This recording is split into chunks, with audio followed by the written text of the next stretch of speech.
Force हमारे पास क्या होता है, बेसिकली क्या होता है फोर्स हमारे पास क्या होता है, rate of change of momentum with respect to time, है ना। सो बेसिक रिलेशन हमारे पास F equal to rate of change of momentum with respect to time है।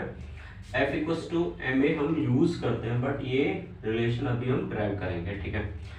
तो मोमेंटम क्या होता है, P इक्वल टू हमारे पास क्या होता है, यहाँ पर मोमेंटम की बात हम कर रहे हैं, so we talk about linear momentum, so I will use P equal to m into P, I will replace this over here, so ये हमारे पास बचेगा d of dt m of P।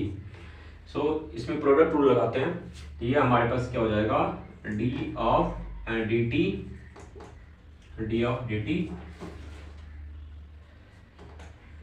m, okay b यहाँ पर लेते हैं, plus of v db by dt, okay equals to f। So ये हमारे पास क्या हो गया, f equals to b dm by dt plus of v db by dt। हम एज्यूम यह करते हैं कि हमारा मास चेंज नहीं हो रहा है, तो mass will not change, so I will take differentiation with respect to time is 0, so basically what I get, okay this is what m, so f equals to m db by dt, f equals to m db by dt। तो यहाँ पर db by dt क्या होगा, acceleration होता है, तो यहाँ से हमारे पास f इक्वल्स टू क्या हो गया, मास इनटू एक्सेलरेशन। ये हमारा नेक्स्ट इंपॉर्टेंट फॉर्मूला, ये हमारा पहला इंपॉर्टेंट फॉर्मूला। हम रॉकेट में क्या करते हैं, रॉकेट में हमारे पास क्या होता है, रॉकेट में हमारा क्या होता है, जो फ्यूल होता है उसका mass okay with time change हो रहा होता है, तो वहां पर हम क्या यूज करते हैं, ये रिलेशन यूज करेंगे।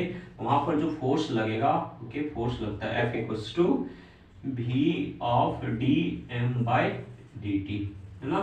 तो रॉकेट इस प्रिंसिपल पे यूज करता है, कॉन्सेप्ट पे वर्क करता है। यहाँ पर v के जगह पर हम क्या v रिलेटिव यूज कर सकते हैं, तो depends on frame of reference, तो हम यहाँ पे F इक्वल्स टू लिखते हैं v of relative D M by D T. यहाँ से हमारा रॉकेट वर्क करेगी, वर्किंग ऑफ रॉकेट। ये हमारे पास न्यूटन्स लॉ हो गया, ये हमारे पास rate of change of momentum with respect to time हो गया। अब इसको अगर हम जनरलाइज करें मोमेंटम के टर्म्स में, तो हम इसको क्या लिख सकते हैं, इस वाले रिलेशन को लिखते हैं फिर से।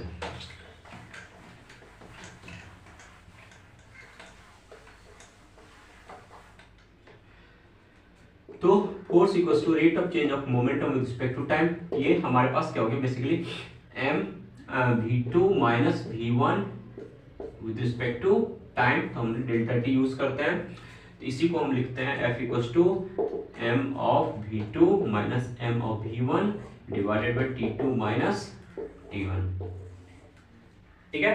अब ये जो हमारे पास बेसिकली इस रिलेशन को हम फिर से यूज करते हैं, F equals to m v2 minus v1 divided by delta t है, तो F और डेल्टा t को हम यूज मल्टीप्लाई करते हैं, तो हमारे पास आता है इम्पल्स, ओके। यहाँ पर आ गया हमारे पास इम्पल्स, ओके। तो इम्पल्स को हम रिप्रेजेंट करते हैं, सपोज आई से अगर इम्पल्स को हम यहाँ पर रिप्रेजेंट कर रहे हैं, ओके, तो यहाँ पर आई हटाओ अभी, है ना। तो इम्पल्स हम यहाँ पे लिखते हैं, तो इम्पल्स हमारे पास क्या होता है, F डेल्टा t हो गया, F डेल्टा t हो गया, तो F delta t equals to हमारे पास क्या हो गया, m v2 minus v1, okay, m of v2 minus v1, ठीक है। ये बात यहाँ तक सबको सब बात समझ में आ गई।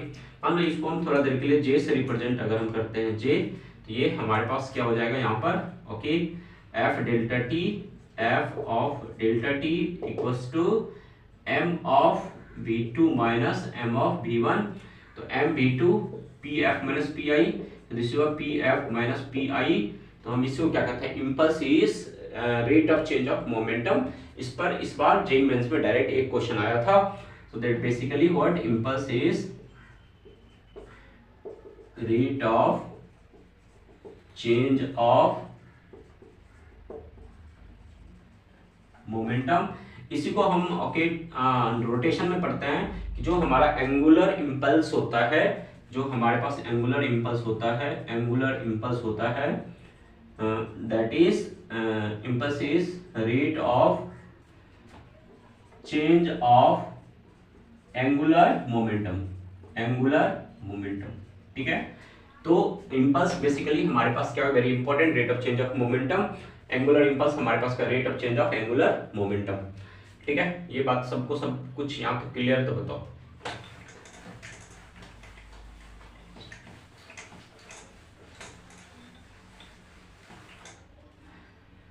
अब हम क्या करते हैं, हमारे पास स्ट्रिंग है, हम इसका मास m1 लेते हैं, इसका मास m2 लेते हैं, तो इसका एक्सेलरेशन डायरेक्ट कैलकुलेट करते हैं नीट एग्जामिनेशन में, तो उसका फॉर्मूला भी यूज करेंगे। एक्सेलरेशन इक्वल्स टू क्या हो जाएगा, m2 minus m1 divided by m1 plus m2 into ji.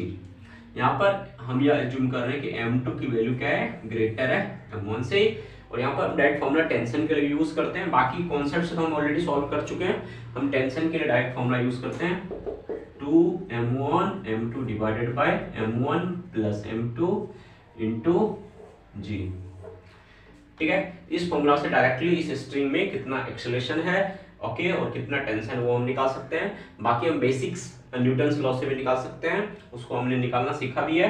Basically इस फॉर्मूला को हम क्या कहना चाह रहा हूँ, यह फॉर्मूला जो है एक्सेलरेशन एक्चुअली क्या है, m2g ये क्या कर रहा है, उसको खींच रहा है, ये क्या कर रहा है, इसको खींच रहा है अपने तरफ, मान लो m2 ज्यादा थी इसकी तरफ खींच रहा है, ये इसको खींचने नहीं दे रहा है ना, तो ये क्या है एक्चुअली बेसिकली ये अपोज कर रहा है, ये क्या कर अपोज कर रहा है, ये नीचे जाना चाहता है, ये सपोर्ट कर रहा है, तो supporting force minus opposing force, supporting force minus opposing force, और we can say net okay weight, net weight okay, net weight difference of wait.